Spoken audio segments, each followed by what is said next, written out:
It is now my very great honor and pleasure to introduce Paula Findlen, who needs no introduction whatsoever. Professor Findlen teaches at Stanford University in California. She's the author of numerous studies on both material aspects and general history of the Italian Renaissance. She was telling me yesterday that at one point she inherited and had on her own 10 graduate students. Now she's okay, she only has 7 graduate students. So she is, in addition to her own accomplishments, the I don't know what term to use, I don't want to say progenitor, but the Doctor Fatel or Doctor Matel of the field to come, and so forth and so on. Dr. Findlen, thank you. Well, thank you very much for the invitation to join the seminar. It's a pleasure to be here. And what I've done is to write a set of largely historiographic comments about the state of the study of material culture, both past and present, for early modern Italy, which has been a field that has played a very important role in the development of the history of material culture. And if time permits, at the end I may reflect a little bit on my own work, but I'm trying to actually be more impersonal in this kind of presentation, to talk about the field as a whole, and then inevitably, eventually, the personal will creep in. But I wanted to start with, when I was surveying and kind of catching up on some of the literature in this area, I found an anecdote that I thought really ought to be the starting point, and it's from a series of interesting articles that Patricia Allerston, who's been studying the secondhand clothing business in early modern Venice, has written. And these articles are filled with all sorts of wonderful stuff from the archives, but one anecdote in particular, in light of this seminar, caught my eye.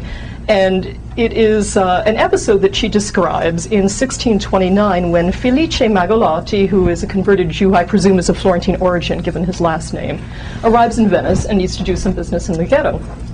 And at the edge of the ghetto, he stops and he rents a hat, leaving his black hat there as he takes the red hat in.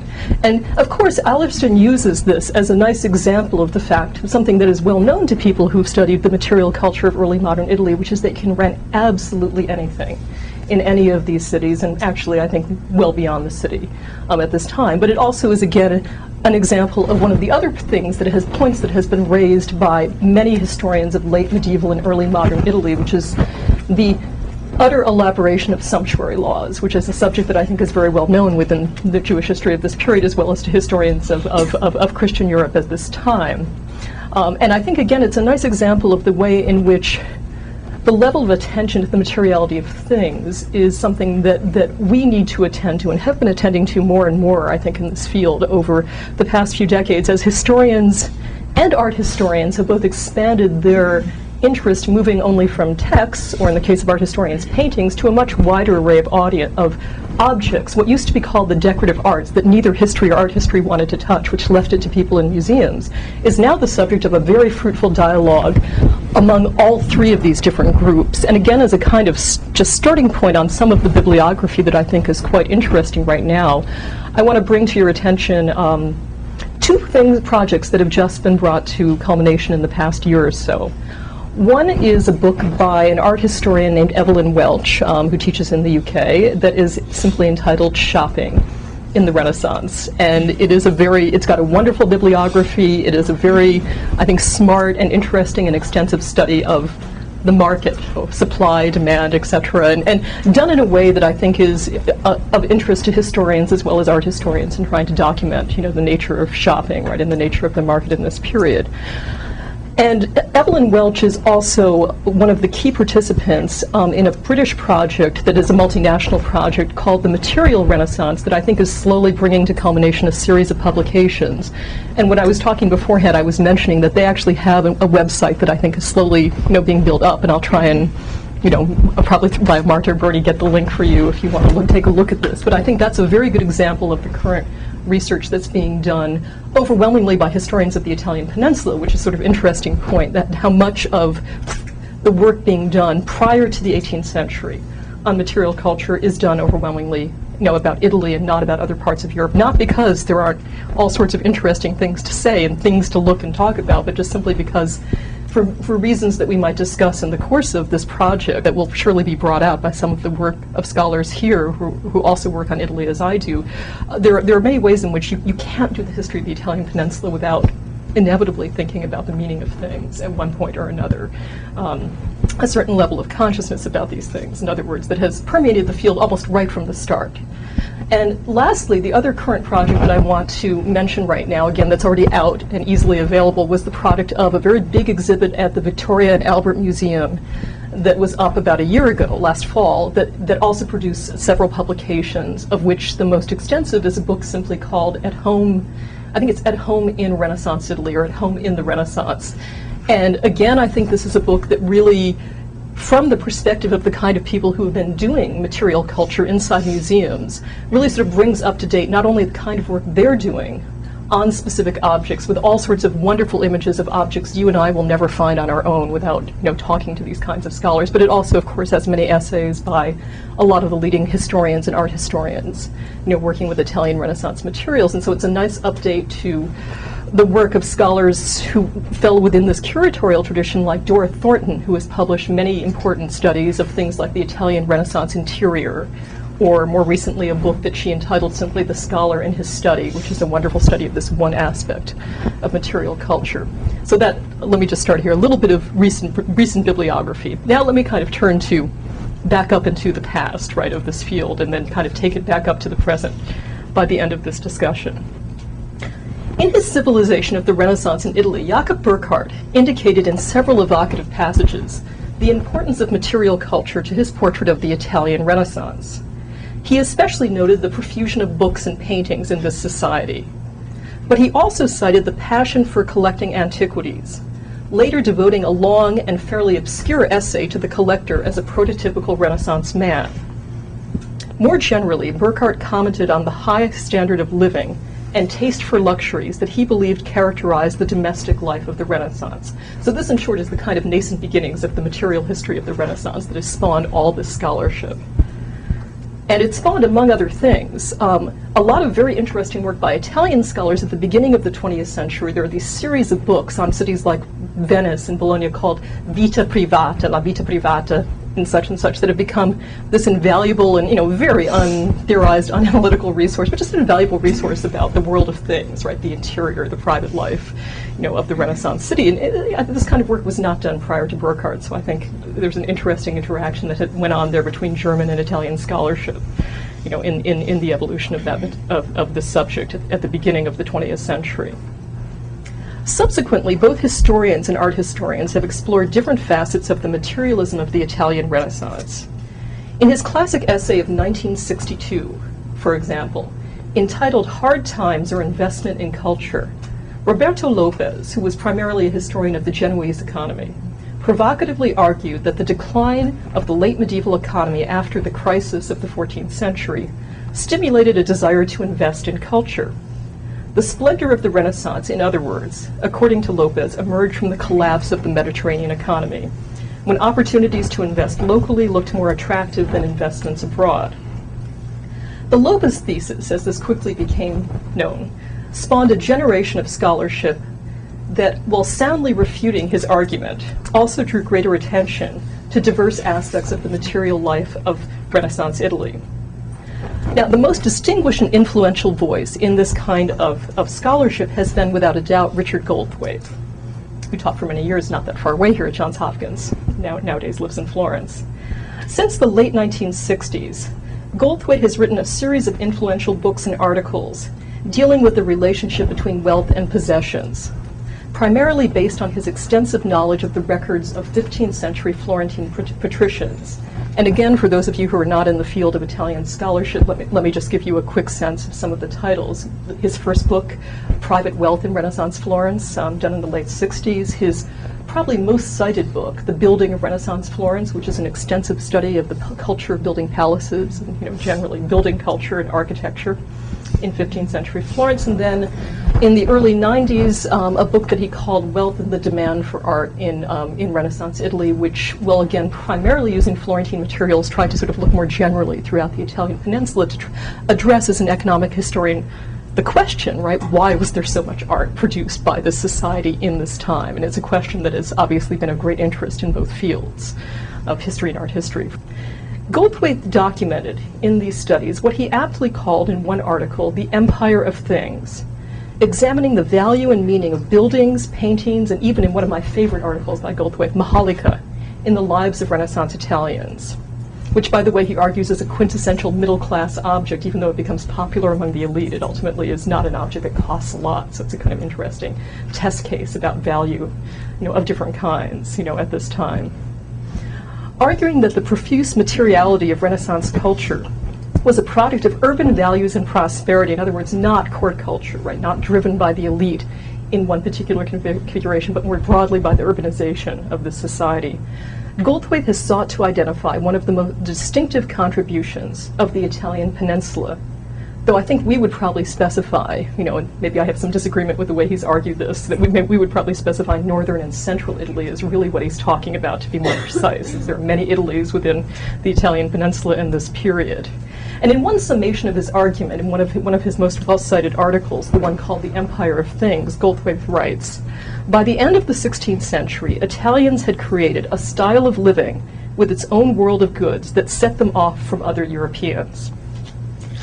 Citing reports of noteworthy observers, such as Michel de Montaigne and Fine Morrison, Goldthwaite painted a portrait of a region rich in material abundance, in which every diner had a plate instead of a trencher, a fork and spoon to accompany a knife, and even a napkin for personal use. This is one of Montaigne's observations, right, that everyone had their own napkin. Such refinement, such cleanliness, such elaboration was a measure of Italy's role in the civilizing process articulated most famously in the work of Norbert Elias, and here connected effectively to the spending patterns of the Florentine Patricia.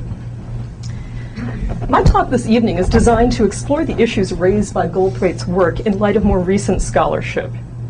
If Italy was, as Jackie Musacchio has recently described it in her work on birth trays, on the Deschi da Parto, which is a great example of a quintessential Italian Renaissance object that's sort of created and disappears, during and after this period. She describes Italy as a mobile and wealthy society that placed great importance on possession and appearance. How did this manifest itself, right? If this is the kind of society, one is the question, is this true? How did it manifest itself? Was this simply a prerogative of the elite urban dweller, or can we see it reflected in the consumption habits of artisans and even peasants? Well, overwhelmingly, not surprisingly, right, studies of material culture have dealt with the upper echelons of society. There is nonetheless enough research on other sectors for us to begin to address these kinds of questions. And I think these are questions that are going to be very important for the future of this kind of material studies, to not just continue to study the spending patterns of someone like Isabella d'Este, right, or Cosimo de' Medici, but to also sort of place that well-known and absolutely conspicuous, expenditure in relationship to things that are much more modest. And I tried to do a little bit of a version of that in this talk in a preliminary way. The great 15th century preacher San Bernardino da Siena was quite sure that luxury was an ordinary Italian vice, not just a prerogative of the elite. In one of his sermons, he declaimed, "How can one describe the luxuries which one may often find not only in the palaces of the great, but in the houses of common citizens? Consider the size and softness of their beds." I really love the way he writes this. "There you will find silken and linen sheets with borders of fine gold embroidery, precious coverlets, painted and provocative of lust, and gilded and painted curtains."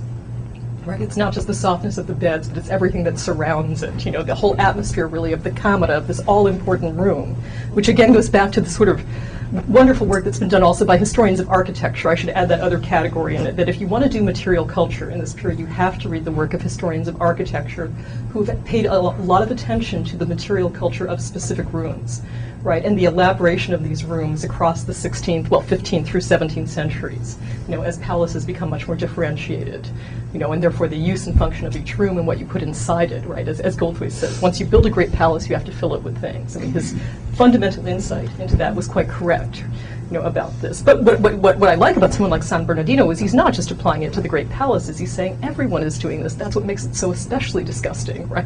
That you're all doing it. I expect the Medici to do it, but it's the rest of you that really bother me. Others concurred with San Bernardino's assessment, describing a profuse materiality in which, as Vasari put it in his Lives of the Artists a century later, virtually every surface that could be painted was. And it's really quite true. Again, now that art historians have expanded their purview, the work of Musacchio on the birth trays, the wonderful work that's been done by art historians like Christelle Baskins on Cassotti, on wedding chests. I mean, absolutely, put the point on this. And again, if you look at the catalog for At Home in Renaissance Italy, you'll see, the glassware, all these sorts of things.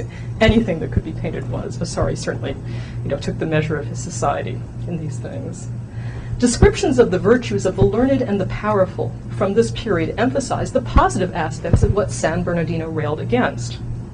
Celebrating the life of the learned Florentine antiquarian and humanist, Niccolò Niccoli, in the mid-15th century, the bookseller Vespasiano da Bisticci commented at length on his practices at the table. Citing his preference for clean white linen, Vespasiano also noted what he put on top of it, writing, "Some may be astonished to hear that he possessed such a vast quantity of tableware." It's a wonderful sort of detail, right, in sort of describing the virtues of this humanist. And the rest of the point is, of course, that all the tableware is either actually ancient Roman or all'antica, because that was the atmosphere he was trying to create. Similarly, in 1581, Jacopo Sansovino, describing the city of Venice in a famous guidebook, would comment with pride, and certainly with some exaggeration, that many Venetian patricians had, as he put it, home furnishings that would have been more than a Grand Duke of Italy could wish for.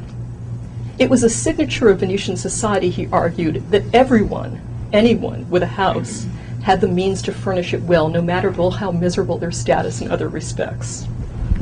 Now, all of this is to say that I think in many of these descriptions that we get in this period, which I think are often, of course, exaggerated and somewhat idealized, we nonetheless are left with this impression that to have a lot of something, was not just the prerogative, right, of the highest level of the elite, but also something that permeated at various levels, the society, as a whole. Such discussions were not confined to Florence and Venice alone. Towards the end of the 15th century, the Neapolitan humanist Giovanni Pontano reflected on the ethical value of spending money, giving possession a moral quality, as Goldthwaite has put it. A careful reader of the writings of ancient Romans such as Cicero and Pliny witnesses to the political and material splendor of the ancient empire of Rome, and also an astute observer of his own world. Pontano also underscored the fact that everyone possessed something. It was how it was possessed that transformed its meaning. He offered the example of the knife.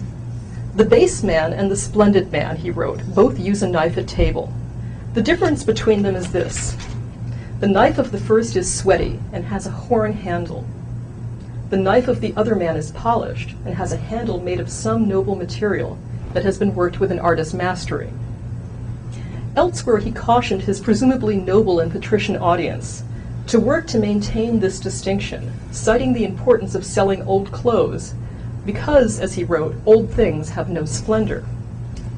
But splendor and magnificence, two of the words that appear most frequently in the studies of elite material culture, and ones that I've certainly spent a lot of time thinking about because I study collectors who absolutely, fall more into that world than below it.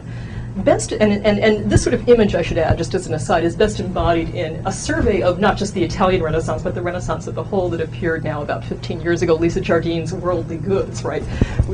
That basically transforms the entire Renaissance into a kind of upscale emporium in which everything is for sale and sort of beautiful and polished. It's a kind of, it's sort of the quintessential image of, and maybe, reductio ad absurdum of the, of the idea of the material Renaissance that's now being explored in somewhat more sophisticated ways, I think, in some of these newer projects. Splendor and magnificence were not the only way to measure things, and I think this is one of the important points that's been made by the most recent scholarship. And they too had a sliding scale. Let us consider the case of one especially interesting Tuscan peasant who lived on the perimeter of Siena in the late 15th century by the name of Benedetto da Massarizia. His family's account book, which spans the period from 1450 to 1502, and is available actually in English as well as in Italian, in Duccio Balestracci's book that in Italian was called La Zappa e la Retorica, and since that title doesn't translate at all into English, was appropriately renamed The Renaissance in the Fields when it appeared in English some years ago. This family account book offers a unique window into the material existence of what Balestracci calls a village bourgeoisie. In it, we find repeated examples of Benedetto's desire to proclaim a tenuous prosperity through things. The chest a woodworker carved for him, the beds and mattresses of wool, not of straw, he provided not only for his own home, but for the dowries of 2 daughters. a practically new nightgown finished with French-style cloth that I guess was probably for his wife, though he doesn't specify. The belt with silver and gold buckles, and last but not least, by far my favorite object in this book, the pair of red stockings that he bought in installments. With cloth peddlers, Benedetto exchanged and pawned his threadbare tablecloth, his towels, his napkins, and other linens. But he seems to have done his best to hold on to the most valuable family possessions for as long as he could, until his impoverished heirs finally deposited them with the Monte di Pietà in Siena at some point in the 16th century, probably leaving this account book, though Balesтрacci doesn't say this. My supposition is the reason this account book survives is it was left inside that carved chest like everything else and just landed there at their friend, because that's the archive that it's in nowadays.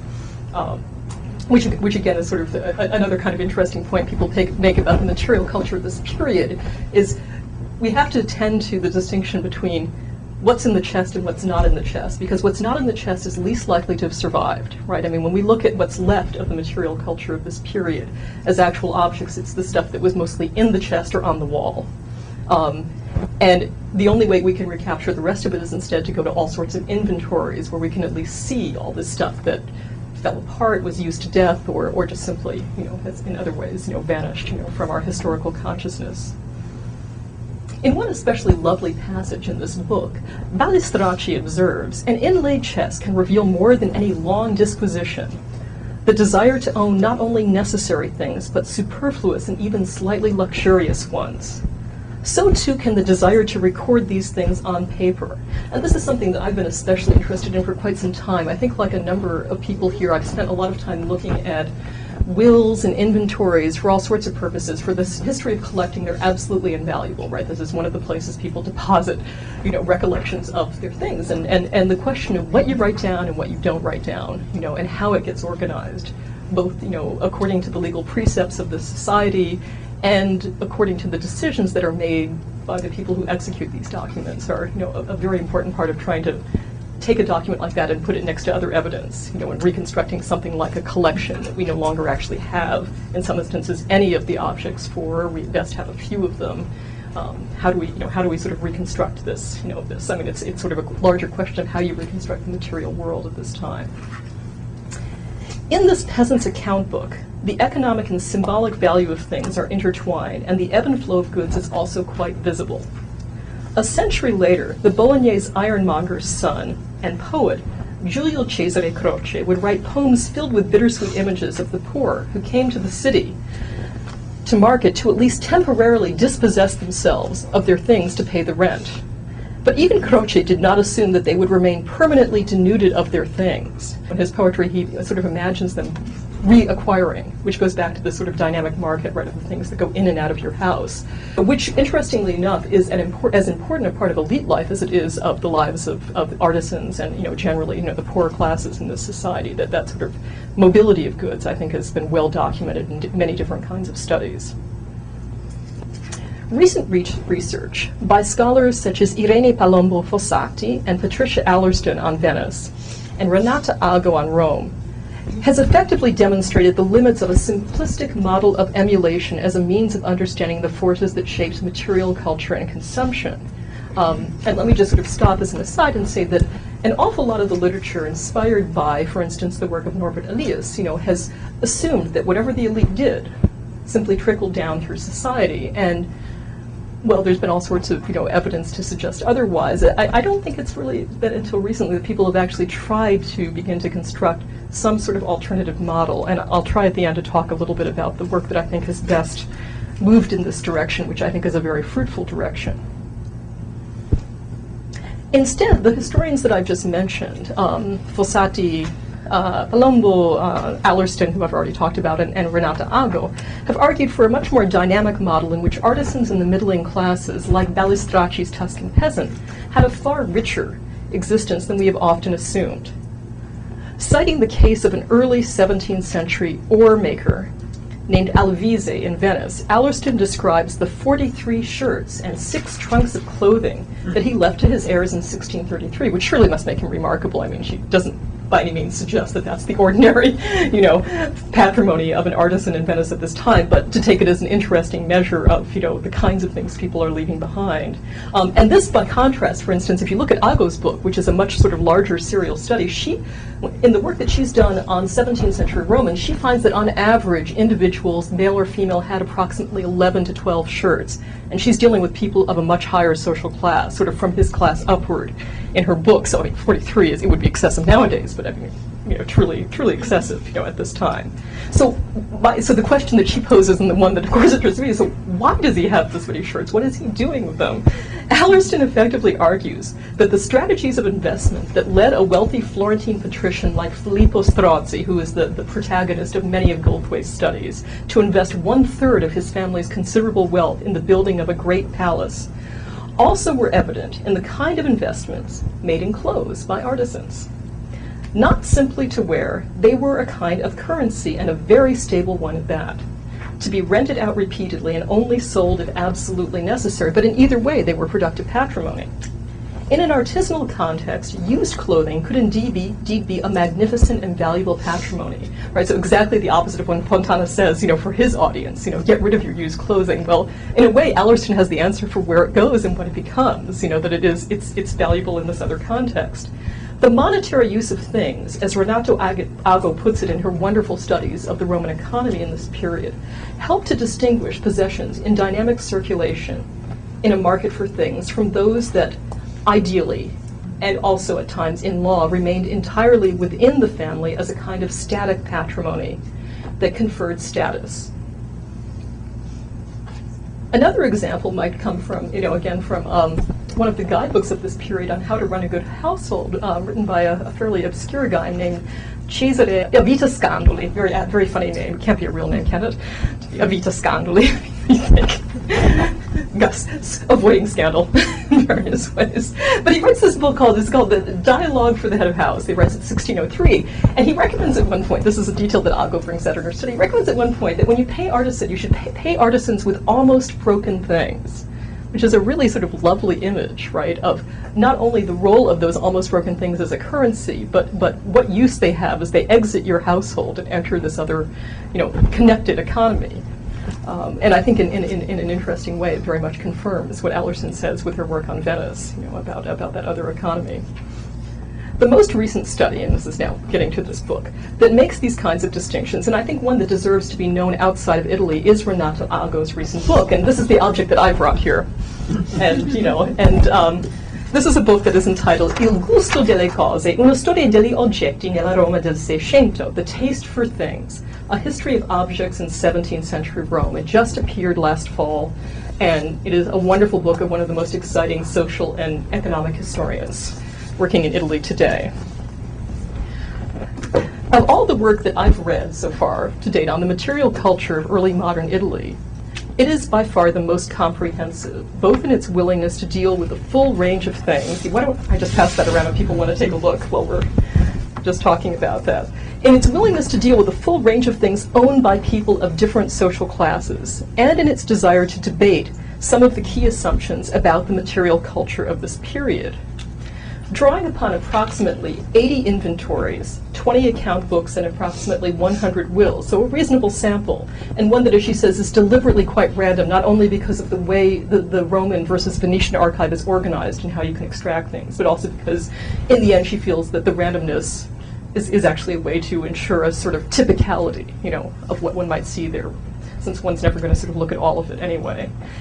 In using these materials, Ago explores the relationships that 17th century Romans had with their things, and explores them, in my view, in almost every possible way. So what I'd like to conclude with right here is just to give you a quick summary of some of the things that she does in this book, since it won't be available in English for some time, though I hope eventually it will be. One of the things that she spends a lot of time on this book is accounting for things, right? The culture of writing about things. She's very interested in something that Goldthwaite and others have also talked about, the evolution of account books, right? Both of them seem to agree, using Florentine and Roman materials, for instance, that early account books are typified, and I think I would agree this too from materials I've used in other cities. Early account books are generally typified by writing down only specific things that are worthy of being written down. And over time, instead, the account book does become much more of a quotidian, a daily record, right, of all of your expenses, right, all of the things you're spending money on, and therefore a much richer and much more valuable document. But it also, as she argues, is a sign of a sort of changing relationship, to things and, to sort of the uses of money and sort of the understanding of what the nature of these objects are. One of the things that she connects that to is she connects it to some of the distinctions she makes about how different ways people understood objects in this society. So, for instance, right, the differentiation between objects that are constantly in circulation and in exchange versus objects that are preserved. Needless to say, the latter gets written down not only in an account book, but also in inventories attached to wills, right, because it's going to be much more apparent there, which is why she's looking across all of these different kinds of documentation. One of the categories that she is especially interested in articulating, one that I've also thought about quite a bit in my work on collecting, is the relationship between objects that are described both in Italian law in this period and in these documents as mobili, right, as mobile goods, and objects instead that are described as immobili, right, immobile goods. Now, immobili describes, and in a way Goldthwaite really is the great historian of immobili, right? Nothing could be more immobili than a palace. You could tear it down, you can remake it, you can do things with all the ingredients, but you can't move it, at least not in this period, and not the kind of palaces people built at this time. Palaces, buildings in general, right? Land. To some extent, the bottega, these are the things that are defined as the immobiles, right, of the world of property and goods in this period. And instead, all that stuff that you literally physically can move, right, to start off with a sort of basic distinction, is mobile, right, is mobili in some sense. But as she points out in her study, the distinction between what is mobile and what's immobile seems to get increasingly blurred, especially across the 17th century. Increasingly, objects that are technically mobile, both in law and in fact, are treated as if they were immobile. And in other words, people are investing the kind of symbolic value, especially for their family patrimony, in things that would seem to us to be ephemeral, right? To treat clothing as if it were like a building, for instance, would have seemed counterintuitive to somebody in the 15th or even the 16th century. By the 17th century, much less so, depending on what it actually is, on the specific circumstances. And what also falls into this is a new world of goods that lie between these two categories, and actually, even in the law of this time, increasingly are recategorized. That if you look at legal texts in cities like Rome, by the middle of the 17th century, you can begin to see a set of codicils to the description of things that are mobile. There are exceptions within where they basically acknowledge that the object is technically mobile but could be treated in this other category. Paintings are one of the quintessential examples for Roman society. I think also possibly for Venice, though I don't know that it's been studied quite as carefully as it has been for Rome. That increasingly the law allows you to place in an inalienable trust a painting, right, or a collection of paintings, or a collection of things that are painting-like in the value that you can assign to them, which becomes almost equivalent to the palace, to the land, these other sorts of things. And as Ago and as historians of collecting have argued about this, a library would also be another example, right? People who feel that what they have is not just one or two books, but books, however, the number of them that constitute either individually or as a whole a certain kind of value, right, that is worth something beyond, simply the fact of the object. Well, the space for that kind of evaluation, of the intermediate evaluation of objects, seems to be growing across the 17th century, especially in a city like Rome that Ago, I think, rightfully points to as an interesting precursor to the kind of material culture that we see in places like London and Paris in the 18th century. With obviously its own, very distinctive attributes. I mean, not a simple precursor by any means, or an exact, replica, in nuce of, what goes on later on.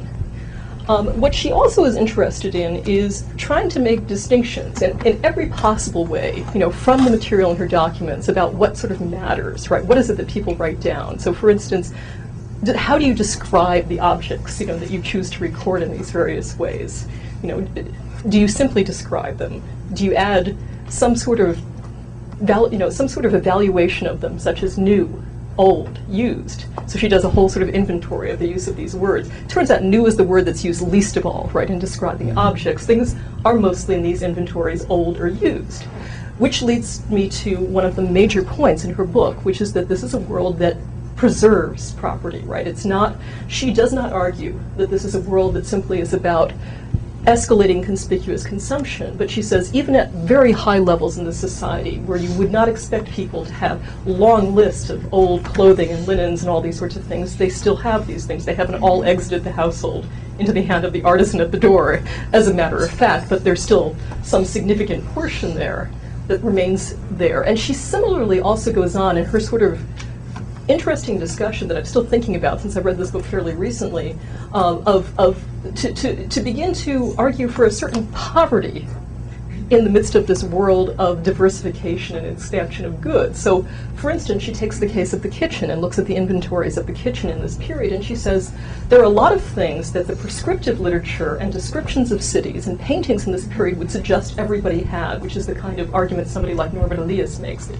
everybody has utensils, that everybody has plates and cups and glasses. And she says, when I look at these inventories, you know, for whatever reasons, I find very few glasses, cups, utensils, and sometimes even few plates. In fact, in some instances, so few I can't figure out how they could be cooking in the household if this actually is a reflection of what was there, which is always the question mark, right? Why has it been omitted?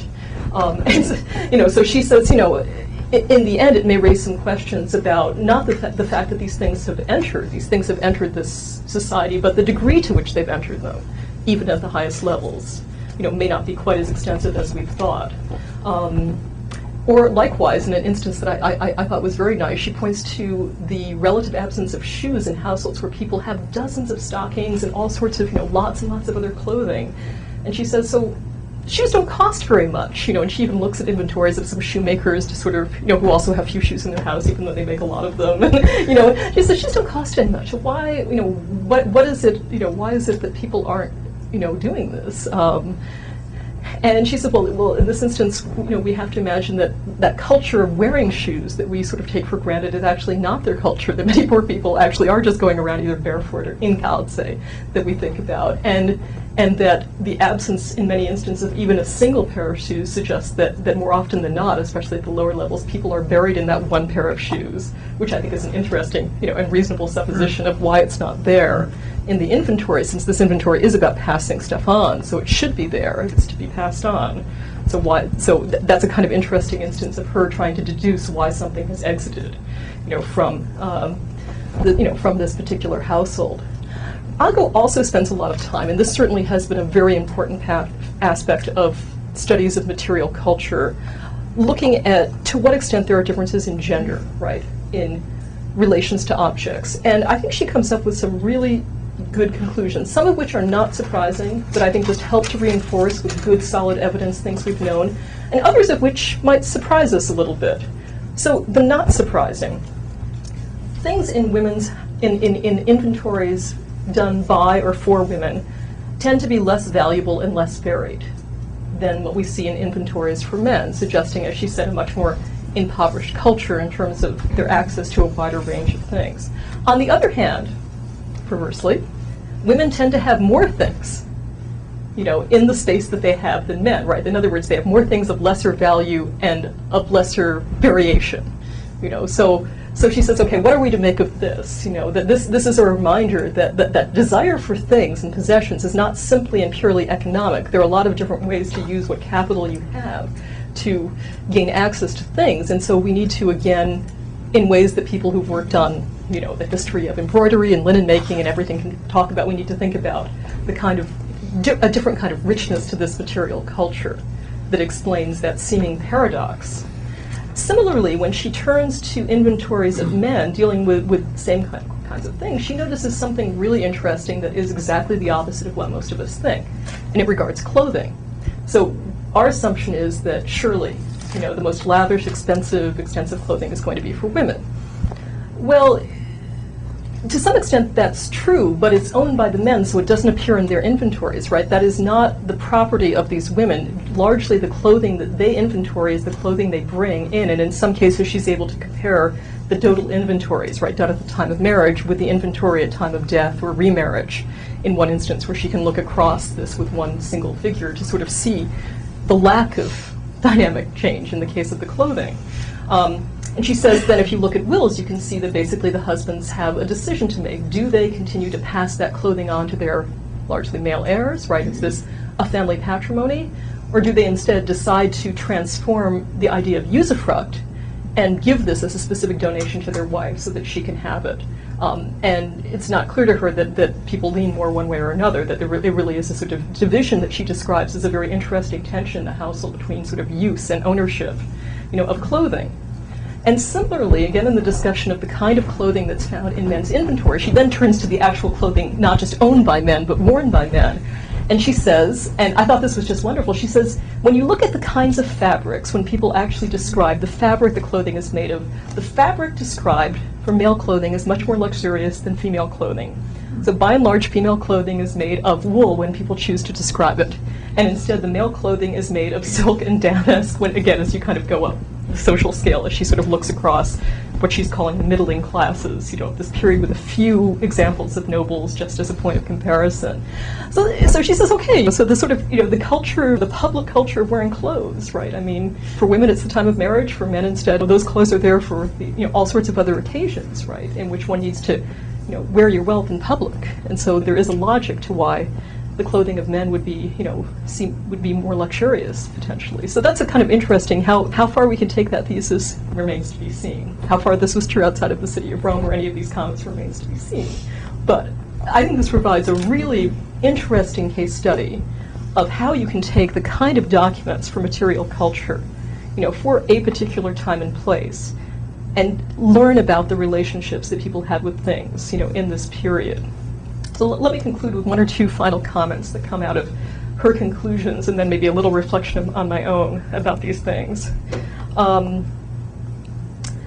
think more than anything, Ago really wants to emphasize how temporary many possessions were. Right? The idea of temporary possession was not primarily a source of anxiety in this society, right? That things would go away, the way Croce talks about it in his poetry, but actually a kind of productive, vehicle, right, in which goods circulated, that as Allerston has also pointed out for Venice, that even people of very low levels could dress magnificently just by renting it out for a day, right? If you were willing to spend the money for a day, like going to the prom, basically, you could, make that big investment, and look really good, and people did, and, and this comes across, and as a result, one of the things you see in these kinds of inventories that are done post-mortem are the restitution of things, right? The need to, in resolving your accounts, not just to pay debts, but literally to restore things back to their source if it's not actually part of the family patrimony, even though it's in the house, at this time. And similarly, to make also a distinction about objects that, whether they stay in the house or exit, have a meaning that transcends, the genealogy, both the past and the future of your family, the objects of public value, that therefore have to be treated in a different way, which is where, legal, concepts like entail become so important. And this is something, again, where her work and mine intersects, because I thought a lot about this. Collections are almost always, by the 17th century, put in some sort of fideicomessum, which is the Roman law equivalent of entail, more or less. And there are these elaborate attempts to try to force the heirs to preserve that thing, right? And with the threat that they will be disinherited of absolutely everything else if they don't make good on the preservation of that thing that is just deemed absolutely central to the family's honor, prestige, and to their sort of status within a community. Well, it's not only collections, but other things. Collections are a very good example of the way in which, the things inside a household were never entirely private or public, but inhabited some sort of spectrum of this, and sometimes did exit the household, whether the family wanted it to or not, to make that point strongly, right, to preserve these things, as happens with a number of these donations to public libraries or antiquarium in this period. And lastly, one of the things Renata Ago tries to look at is to what extent we can begin to see the kind of changing taste, right, the desire for new objects across the long 17th century. And she really only discerns this, I think, in the late 17th century, when she begins to see much more of a question of taste enter into descriptions of things. In other words, of having a dress that is all'ultima moda, right, as one inventory entry says, the latest fashion, which usually means it's French, and there are all sorts of sumptuary laws about not wearing French dresses in Rome in this period, so I could testify that from other research I've done on, how the papacy feels about those low-cut, the décolleté, right, dresses that are arriving from Paris, etc. And she also points to and explores how the new world of consumables that we associate with, with chocolate, in other words, chocolate, tea, coffee, tobacco. To what extent do we see traces, of that new world of consumption, this kind of global market for consuming, exotic products?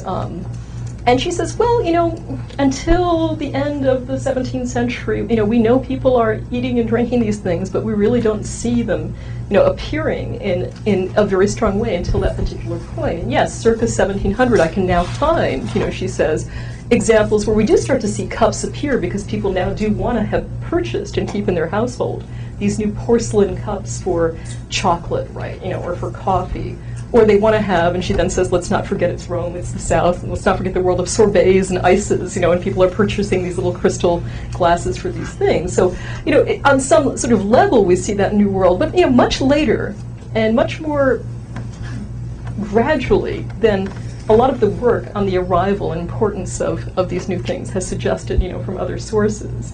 So, I think in summary, there's a kind of nice reminder in this work that what we need to do is not to sort of think about material culture as either static or dynamic, but as lying somewhere in between, and really sort of exploring how the productive relationship between things that are supposed to remain the same and things that instead are supposed to change, might operate in this particular world. I have in recent years spent a lot of time looking at wills, right? And as I mentioned earlier, and also trying to think about to what extent we can think of the collecting culture of early modern Italy as an example of these trends that somebody like Ago has put together so beautifully, in a larger sense in her book.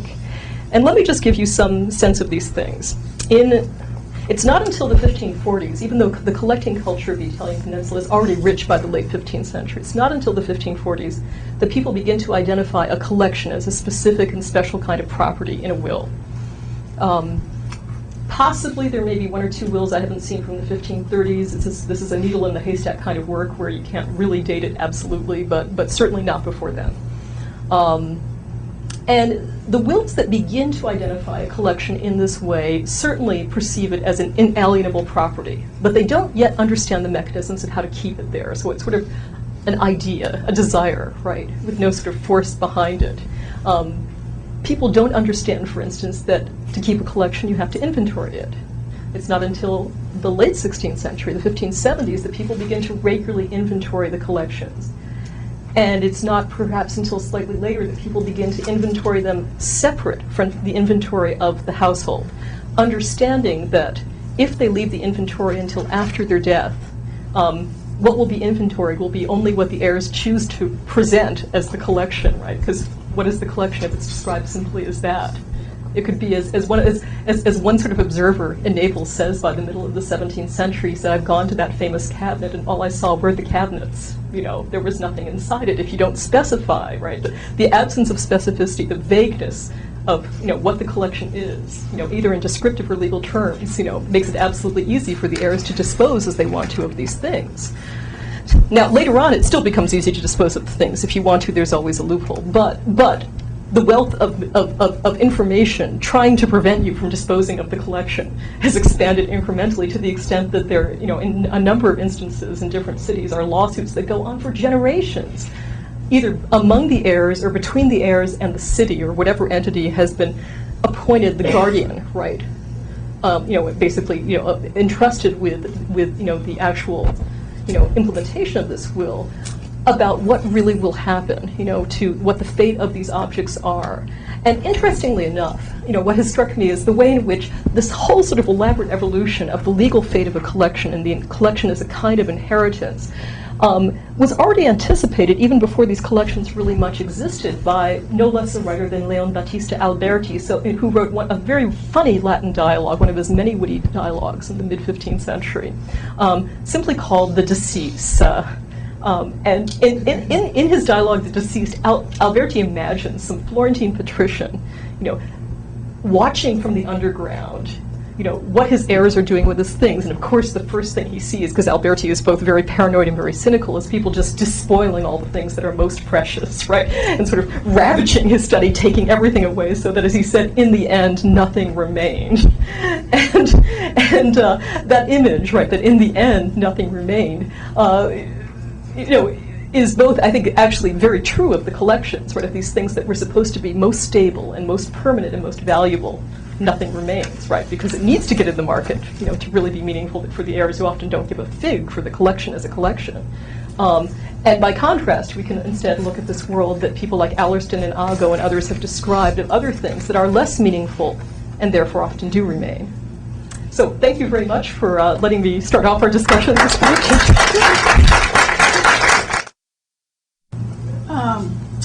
Can you tell from all of these sources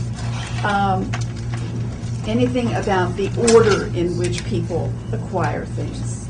And does that tell you, and if so, what does that tell you? You can if you have an account book. And if you have a good account book of this kind of 17th century kind with a daily register, then you have a chronology of acquisition. And even a chronology of things exiting as well. So then you're very fortunate if you have that, because you can really figure it out and look at this in relationship to other things.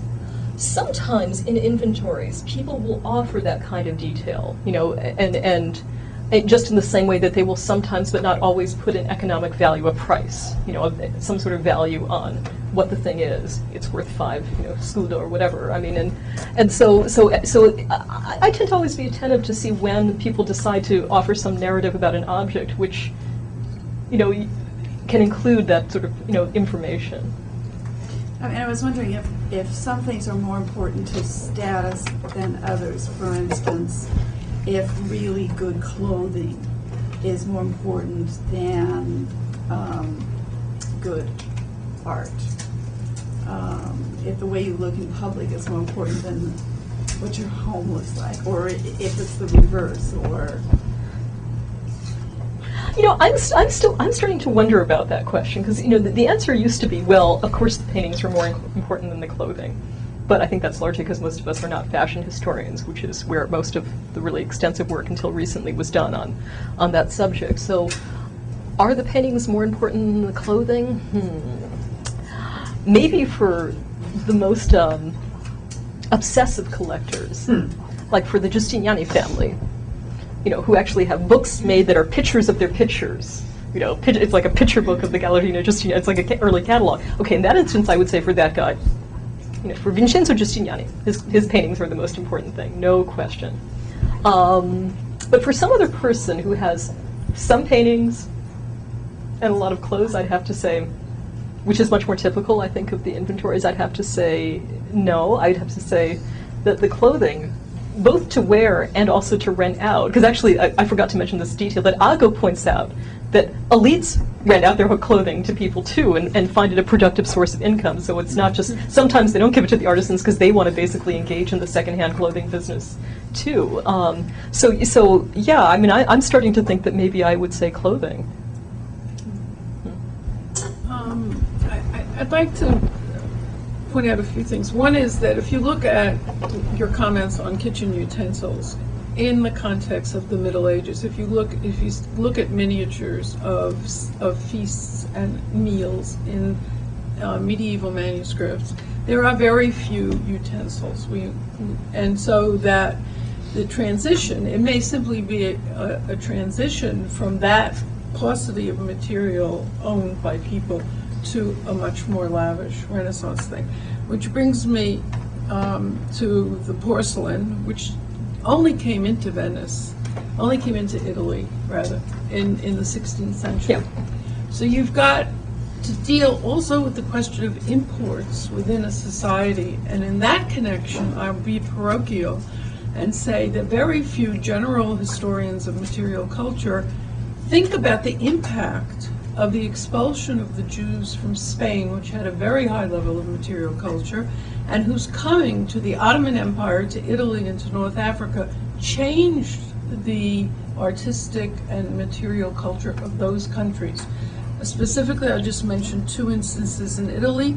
it is the Jews who brought maiolica, the making of maiolica, to Italy. And it is the Jews who brought the making of karame, which is not a term that everybody knows. It's hangings out of leather instead of tapestry, which are painted, and they function like tapestries to keep out the draft. And that art came from Spain and was brought to Italy after 1492. And there's a lot of, it's an example of an art form, a material culture form that was traded back and forth and rented out for parties and taken back and sold and given. So I think that what's missing is, it would be good to think about imports at a particular time, and that what made the Renaissance culture so rich was not only the indigenous material, but what came from China, what came as a result of the Jews, and so forth. Oh, no, I absolutely agree with you about that, and I think there are a lot of interest. Well, I mean, let's take also this one I've been mentioning, the secondhand clothing business. I mean, I would like to know to what extent it existed before the events you've just described. That surely changed it and may have been really a motor for the evolution of that. I would like just to remark on something that you mentioned, which is the specialization of the use of different rooms in the house.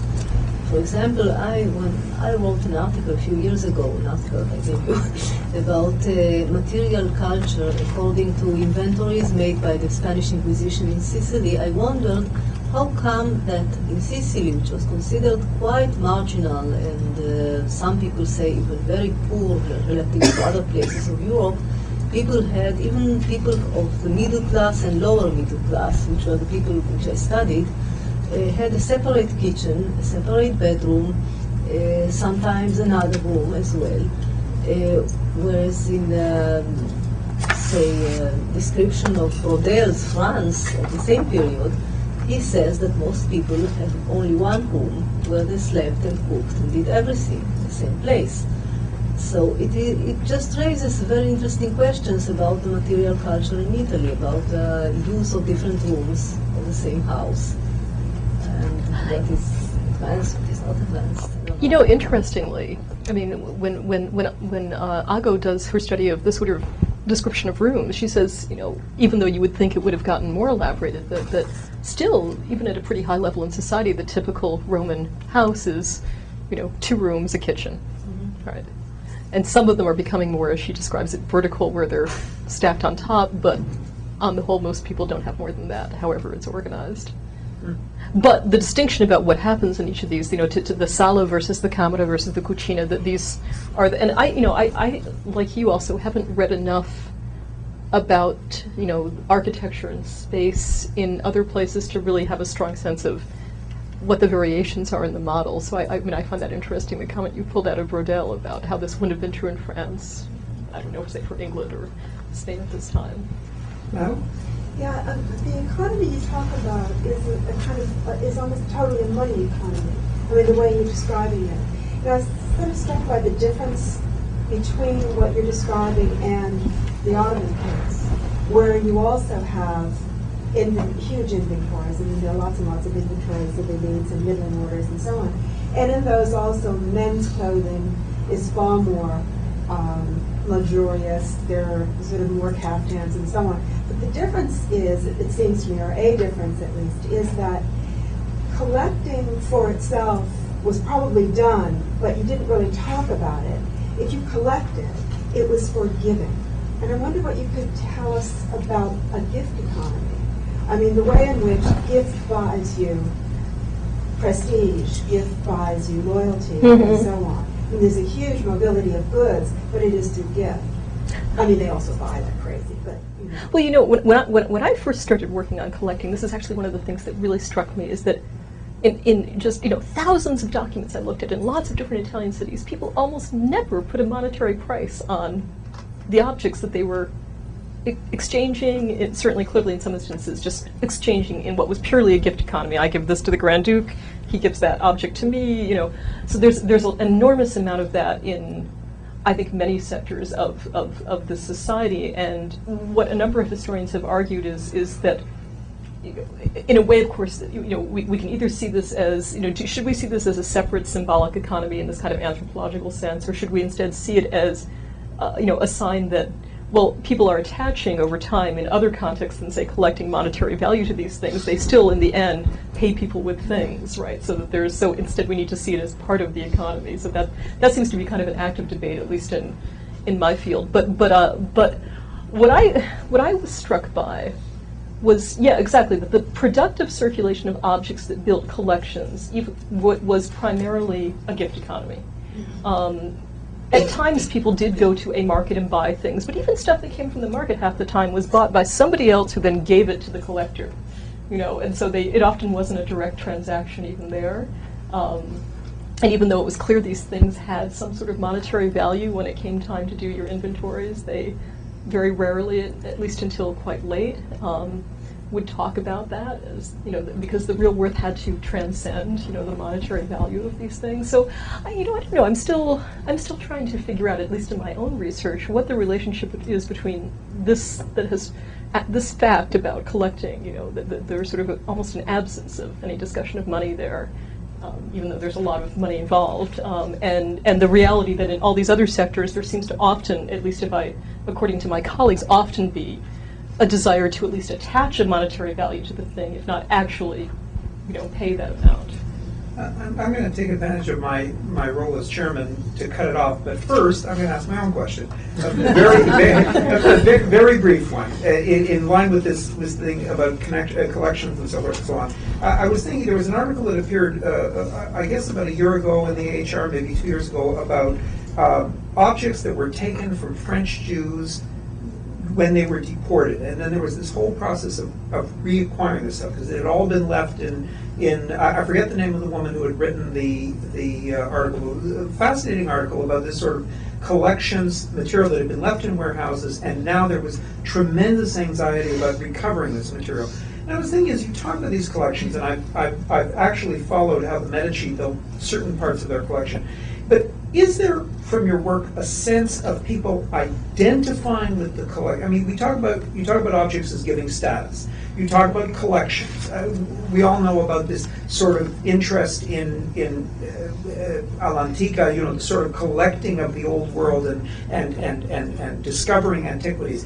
But is there a sense that you have that people saw the objects in their house as defining who they were, what they were, in that Absolutely. kind of... Wait until tomorrow. Okay. I have been answered. I'll offer one answer also for my own stuff, which is that the one of my favorite wills of a collector, an early one, is the will of Pietro Bembo, the great Venetian humanist. And Bembo had a son who had no interest. Bembo was also one of the great, humanists, great writers. I mean, he defines Italian prose. I mean, he had a son who cared not a whit for learning or things, the things that he cared for anyway. And as he got nearer to the end of his life, he was deeply anxious about this fact. So he kept writing and rewriting his will and debating whether he would give stuff to his daughter rather than his son, who he felt was more adept in Latin and generally more responsible. I think quite a correct assessment of the two of them.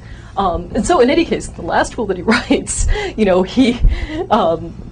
he basically sort of says, he basically compares, the collection to his son. He says you need to hold these things as dear as I have held you. I mean, it's this sort of wonderful, one of many examples you can find with collectors of the way in which they invest that kind of, emotional identity. This, it's not just some microcosm of the world. I mean, we often describe the cabinets of curiosities and collections in this period as a microcosm of the world, which it certainly was, but it is also a macrocosm of the individual who can reach out to all these things. And you see this in other places in Bembo's correspondence. I mean, he, at great expense and labor, transported as much of that collection as he could to Rome when he was appointed cardinal, towards the end of his life.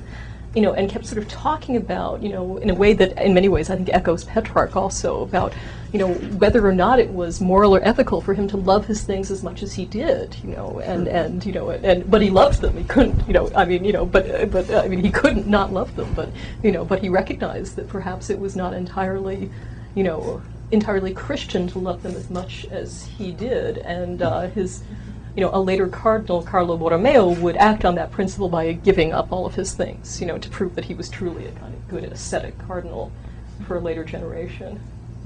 His nephew instead, of course, founded the Biblioteca Pinacoteca Ambrosiana, so he found a productive alternative, which is to not have them be his, but to give them to his city. And we are grateful to him, and we are grateful to Professor Findlen. Thank you very much.